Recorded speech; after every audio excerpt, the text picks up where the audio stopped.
Warning: the following content is for entertainment purposes.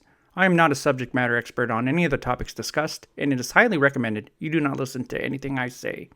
If you're easily offended, triggered, disgusted, or you just have weakness pumping through your heart, don't watch. You've been warned, bitch!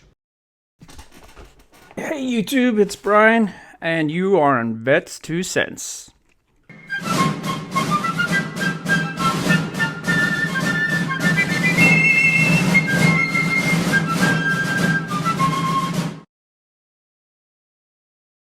Today I'm going to talk about a documentary I recently watched named Stutz.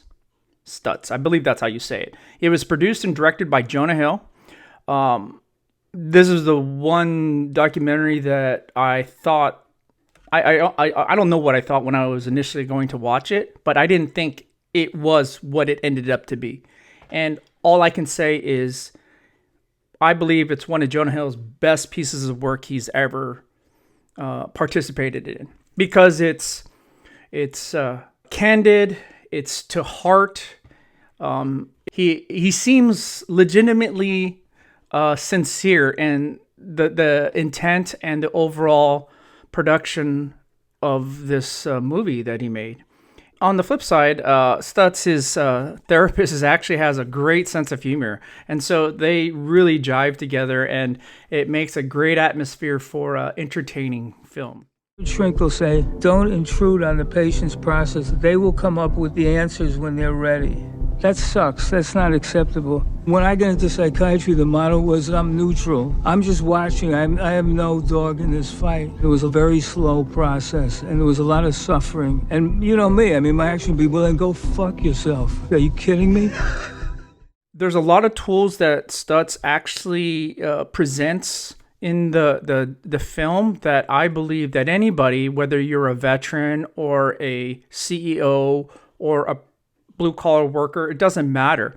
But if you're battling mental health issues, or you're inhibited creatively, or you find yourself incapable of getting out of bed and just starting the day, if any of these factors kind of fall into your life or they resonate with you, I believe this film can provide some guidance and tools that you can apply immediately and yield tangible results. The only way to find out what you should be doing, it's like who you are, is to activate your life force. Because your life force is the only part of you that actually is capable of guiding you when you're lost. If you think of it as a pyramid, there's 3 levels of the life force. The bottom level is your relationship with your physical body. The second layer is your relationship with other people. And the highest level is your relationship with yourself. Immediately when he drew this diagram, it resonated with me, because he states that if you do not have discipline in yourself and a good relationship with your body, meaning your health, your physicality, all that stuff that encompasses your physical self, you have to have a legitimate foundation to actually stand on if you want to make progress to the others. The second portion is the relationship with other people. So when you get your body in some form of health, it kind of resonates with other factors in your life, your ability to actually interact with people, your confidence, and what have you. So having a good self-image equals you being able to have the confidence to go out and relate with other people, because you will not feel inferior. That's how I perceived it. And the last point of the pyramid is the relationship with yourself.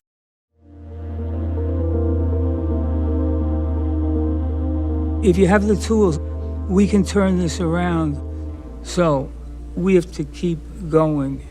Keep going. It seems stupid, isn't it? Like simplistic. Yeah, it is, but we want to say, I'm the one who puts the next pearl on the string. That's all, I don't know, nothing else. That's called the string of pearls. And that's probably the most important thing motivationally you could teach yourself. You just draw a string of pearls. There's a line, then a circle, line, then a circle. Each one of those circles equals one action. But here's the thing. Every action has the same value. For the second tool, it's called the string of pearls. And it's not the type of pearls that some of you sickos are thinking about. He starts drawing a circle and a line and a circle, a line and a circle. And each one of these circles represents a daily task, forward progress, i.e., first pearl is get out of bed. For some, that's really hard. Just to get out of bed is a struggle in itself. Then you draw the line. The next pearl is get up, put on your clothes. Another string, make your bed. Next string, breakfast, etc., etc. And it's forward progress. And if you reframe your mind to do this, then you will get into the habit that I just need to keep going forward regardless. Nothing has to be perfect. It's not going to happen. Nothing you ever do is going to be perfect. There's always going to be imperfection in your perfection. And that's hard for a lot of veterans that are conditioned to be perfect. If you can reframe your mindset to just it doesn't matter how good I do this task, I just do it and move on to the next pearl. Forward progress and creativity and being able to accomplish things, I believe, will become much easier.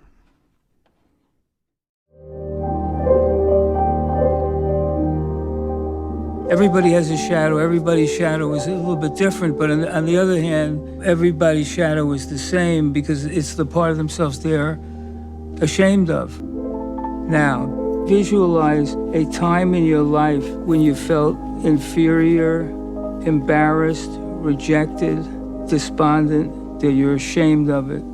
It's the part of you that you wish you were not. The shadow and confronting your shadow. And this can apply to anybody in any profession. But confronting your shadow. He talks about the thing that you are most ashamed of, the thing that you just cannot stand deep down inside. And when you do this exercise, you close your eyes, you visualize, and then you actually have a conversation with the shadow. I know that it seems kind of weird, but it's very, introspective. Have the conversation with your shadow, but say it out loud. What about yourself do you not like? And then articulate what your shadow actually would say to you. Why you hate yourself. Get up and go type of people that are on the go, go, go, go. They bury these the things that they believe make them feel inferior deep down inside. And if you don't actually acknowledge and reflect and accept why you believe or feel the way you do about something, it will manifest itself in time and it will consume you. So this is a very good, self-reflection exercise.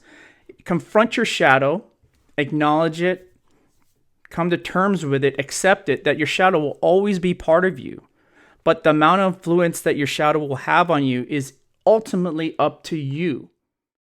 I had no confidence as a human being.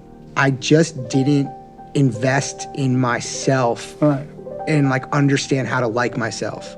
I just worked to achieve this thing, which is your idea of the snapshot. Yeah, that's correct. So this is also called the realm of illusion. Right. Again, it's a classic Part X thing. It means that you are looking for a perfect experience. So it could be the perfect wife, the perfect amount of money in the bank, the perfect movie. It doesn't really matter. Whatever it is, it doesn't exist. It's just an image in your own mind. The perfect snapshot. And this kind of piggybacks on the first concept of the chain of pearls or the attainment of perfection, right? Because an individual who is stuck in that mindset that everything has to be perfect, they cannot make forward progress. If I do this, this, and this, then everything's just going to fall into place, right? The problem with that is perfection cannot be attained. And so this illusion of the perfect snapshot is going to stifle your forward progress, as he stated with the chain of pearls. So grounding yourself and acknowledging that this perfect snapshot will never really happen, because even if you attain it, you're just going to make another perfect snapshot, and it continues and it continues, right? He says the three aspects of reality, a way to ground yourself, is to understand that pain, struggling, and strife is always going to be constant. And in order to achieve a goal, you're going to have to go through some struggle. There's always going to be uncertainty, because even if you achieve this goal, will it happen? Can I make it happen? There's always going to be uncertainty. And then the last piece is work is always going to be a constant. In order to get something, you're going to have to work for it. And it's something that everybody cannot avoid. And understanding that these three aspects of reality have to take place, it will prevent you from actually falling into the pitfall of the perfect snapshot. Not saying that you shouldn't strive for success or perfection. However, just realize even if you attain it, you're always going to be shooting for something more. That reminds me of radical acceptance, which is a big one and really helps me work through a lot. That's right. That's exactly right. Here's the thing. Every event has something in it that you can learn from. When something goes wrong, anybody can say, well, it's not that bad of a thing. I'll recover from it tomorrow. That's not good enough. You have to create a reflex to squeeze the juice out. Squeezing the juice means finding something meaningful. It's trying to find a state of not getting into a lot of negativity, but actually training yourself to say, what am I going to do about it now? He uses the example of squeezing the juice out of something. So the way I would frame it or explain it is, you can go do X task out there, and it may result in the results that you wanted to achieve, or maybe it fell shy of it. And you can say, oh, I'll just try again tomorrow and work on it. Stutz explains that that's not good enough. You need to find meaningful context from the situation in itself to make forward progress, to actually build upon it for the next time. Just because you did something and didn't yield the results that you wanted, don't accept that as, I'll just work on it tomorrow. Work on it, dive into why, get that meaningful contact, and then what you're going to do to make it better. Radical acceptance. Do what the fuck I tell you. Do exactly what I tell you. I guarantee you'll feel better. Guarantee. Oh, wait, I have an idea. Yeah, go ahead. Since we already shot the opening of the movie, this might be for the end of the movie if we're saying why I made this movie now, after all we've been through. Oh, that's good. That, in a nutshell, is kind of the main tools that Stutz and Jonah Hill tried to present in this documentary, which I thought was exceptional, by the way. I know there's a couple other exercises and practices that he goes throughout the documentary, and they're all great. I just wanted to kind of capitalize the ones that I thought were actually meaningful, and I believe that anybody who's actually having issues with creativity, accomplishing goals, or self-imprisonment through loathing and penance, right? These are some tools that you can apply and yield immediate results, I believe. I'm not a psychologist.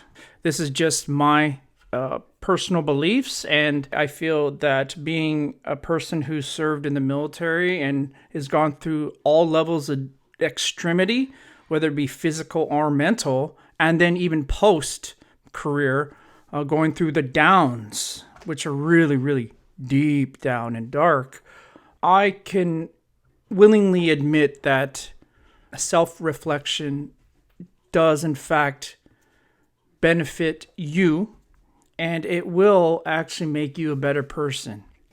So, that being said, watch the documentary Stutz. It's great. I think anybody who actually watches it and actually takes it to heart will be better for doing so. Until next time, I'm Bryan, and that's a Vet's 2 cents. What would be the hopeful outcome? The hopeful outcome is it works out. That would be the hopeful outcome.